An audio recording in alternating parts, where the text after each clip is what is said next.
Hello, very good morning to you. Welcome to Breakfast with Charlie State and Louise Minchin. Our headlines today. The UK agrees to take 20,000 refugees after the Taliban took control of Afghanistan. MPs cut short their holiday to debate the crisis as British nationals and some Afghans arrive in the UK. Good morning. The rising cost of living as prices continue to increase. What impact could it have on our day-to-day lives? We'll get the latest inflation numbers this morning, so I'll explain what's going on. The wife of rugby league star Rob Burrow, Lindsay, talks to us about making every day count as they live with the diagnosis of motor neurone disease and celebrate his nomination for a big award. A touch of Hollywood comes to North Wales, but who is responsible for this sign on a hill above Wrexham?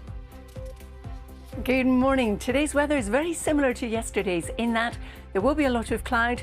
It will be thick enough here and there for some light patchy rain or drizzle, but there will be some sunshine too, and I'll tell you where you can expect that in about 25 minutes.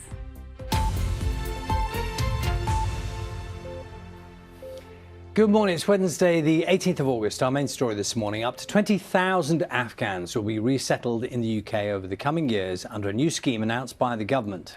Yep, it follows the Taliban's return to power in Afghanistan, which has sparked fears of a refugee crisis. Opposition parties have criticised the government for not going far enough, as our political correspondent Nick Eardley reports.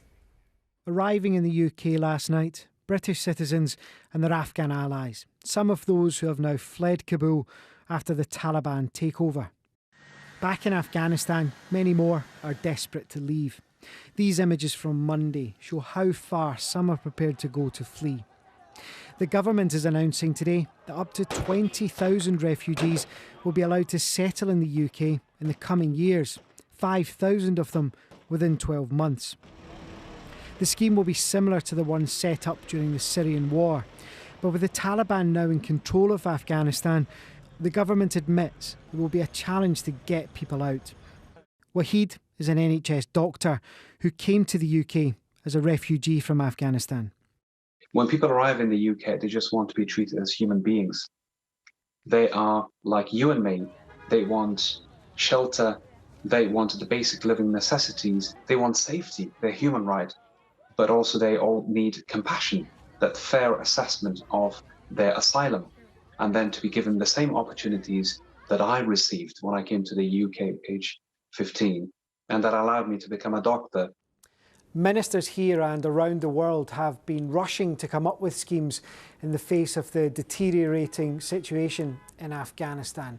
The UK programme will prioritise what ministers are calling those most in need, women and girls in particular. The government will work with local councils and the devolved governments to figure out the best places for refugees to be housed.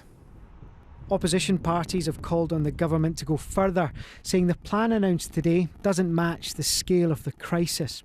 Parliament is being recalled from its summer break this morning so MPs can discuss the situation in Afghanistan, with the government likely to face questions about the speed of the Taliban's takeover.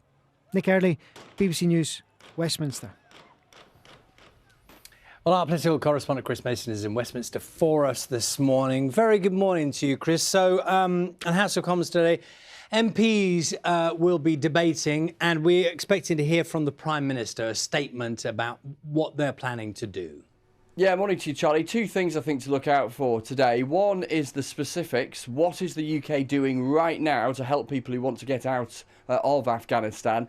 And then the second point is the big question about how we ended up here, why the UK was kind of caught short, if you like, and the rest of the international community in terms of what happened in the last couple of weeks, and then big questions about the mission overall. Let's look at the specific first of what the UK is doing to help. As Nick was saying there is this plan announced this morning to ensure that thousands of people can move here in the next year, up to 20,000 over the coming years, modelled on what happened during the Syrian war, the aim being that thousands can be relocated and done so quickly. Huge amounts of work being done in government to try and make that happen. On top of that, an existing scheme that was set up at the tail end of last year to help those specifically who are under threat because they helped Britain during the conflict in Afghanistan. That has been up and running, as I say, for several months already. Thousands have already been relocated, the aim being that more will be in the coming months and years. And Chris, of course, this is the first time that MPs have had the chance to question Boris Johnson in the light of very recent events, you know, those scenes at Kabul airport, those real anxieties about what will happen in Afghanistan now. Yeah, there's massive questions, Charlie, aren't there? The chaos that we've seen in Kabul in the last couple of days. Huge questions about intelligence. Why was it not predicted that the Taliban would take over as quickly as they did? Why was the UK, the US and others caught completely on the hop? Then the bigger questions: was it a good idea to go into Afghanistan in the first place? What was the mission? Was the mission clear enough? Could the UK and others, once the US had decided it was going to leave, assemble an alternative set of troops to try and maintain the stability up to a point that had managed to hold? So a vast number of questions for Boris Johnson. The questioning gets underway at 9:30 this morning. Chris, for the moment, thank you. Just to let you know, here on the programme at 7:30, we will be speaking as well to the Home Secretary, Priti Patel, about the crisis. A tropical storm has severely hampered efforts to help survivors of Saturday's powerful earthquake in Haiti, which has left more than 1,900 people dead. Yeah, according to the UN, around 1.2 million people have been affected in the aftermath, with many having limited or no access to shelter, clean water or food. Our correspondent James Clayton reports from Lake, one of the worst affected areas. At times, it feels like Haiti is being hit from all directions on multiple fronts. First the earthquake, then the storm. It hit just after dark, violent winds and horizontal rain, misery loaded on top of misery. All across this town, people have been left with a stark choice. Do they either sleep in unsafe structures, or do they decide to sleep on the streets in the wet and the cold? This is the biggest camp in the area, people seeking refuge on a football field.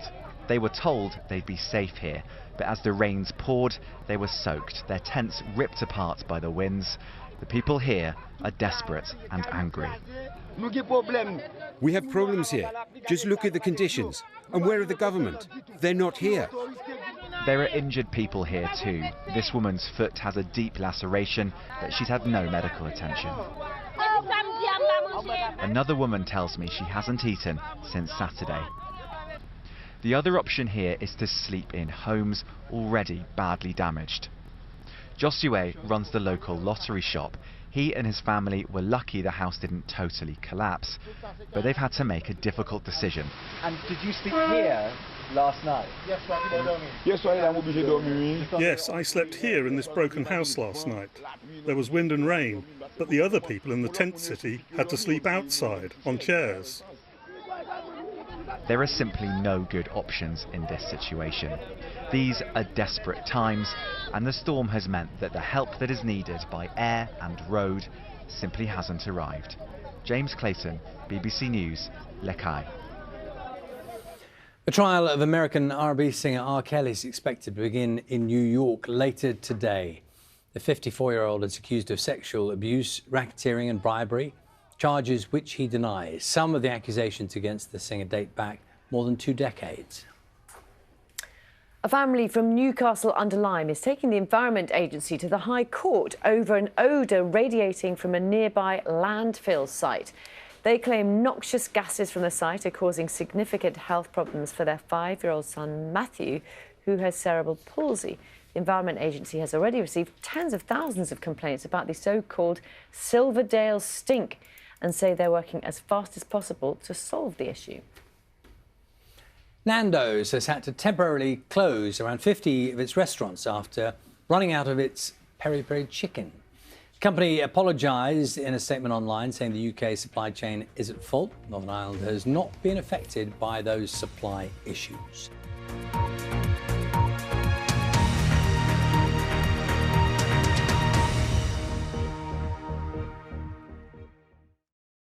See the headlines as they happen and watch BBC News live in the app and get the full story with bbc.co.uk/news.